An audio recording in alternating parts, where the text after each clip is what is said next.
My first tip for jazz piano beginners is to get really comfortable with your shell voicings. If you're not familiar with that, a shell voicing is basically the third and seventh scale degrees of any chord. So for instance, if I'm playing a C flat 7 chord, or you might know that as a C dominant 7 chord, so that's C, E, G, B flat, my shell is going to be just the third and the seventh, the E and the B flat. And I can play different inversions of that, right? I could play it up here. So when you are playing in most jazz settings, you're playing with a bass player. And the theory behind a shell is I don't need to play the root because the bass player is covering that. So if I have a bass player and I just play the shell, well, now you're still hearing the whole chord. Another nice thing about shell voicings is that they free up your right hand to do other improvisational things. And if you're playing a basic 12-bar blues, the shells are only a half step apart. So my C7 shell is E and B flat, but when I go to the 4 chord, the F7, then that's an E flat and an A. So it's just a half step movement.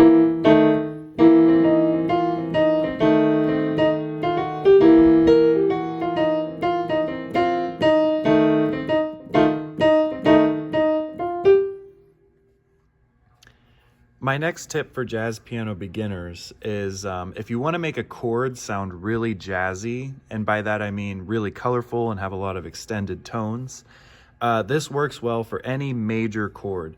So you're going to find the root of your chord. Let's do our C7 again. So our C is the root, and I am going to play the major triad one whole step above the root. So I'm going to play a D major triad on top of my C7. There's the C7, and now put D on top. Okay. Now I'm just going to play in the left hand my shell. Let's pretend we have a bass player. So the shell and then a D major chord. And that's a really cool sound. It works too with a major 7 chord, so C major 7. That's a really cool sound. And the reason it works is because in that chord, D is a ninth, F sharp is a sharp 11, and A is the 13. So we're getting all of those color tones in there, but you don't really have to think about, oh, what's the ninth? What's the sharp 11? What's the 13? I just think D major.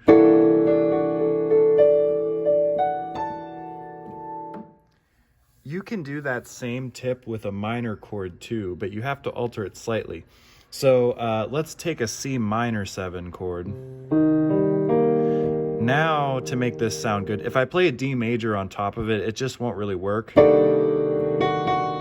F sharp just clashes too much. So now you have to make it a whole step above the root, but do the minor triad. So I'm going to play D minor on top. Okay, so let's try this. Let's pretend we have a bass player. We'll do our shell voicing, so E flat and B flat, and then the minor triad, a whole step above the root.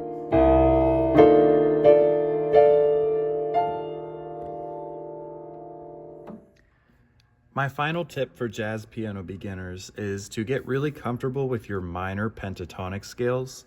So I'm just going to give you an example in the key of G. That would be G, B flat, C, D, F, G.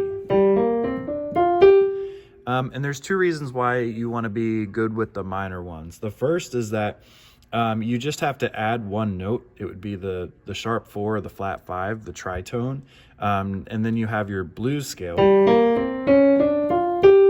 But the second reason is that the minor pentatonic scales have kind of naturally built into them a nice thumb position for you. So get used to having your thumb on the 1st scale degree and the 5th scale degree. And already, if you can get comfortable with those 2 positions, then you can start to play some really fast lines really quickly.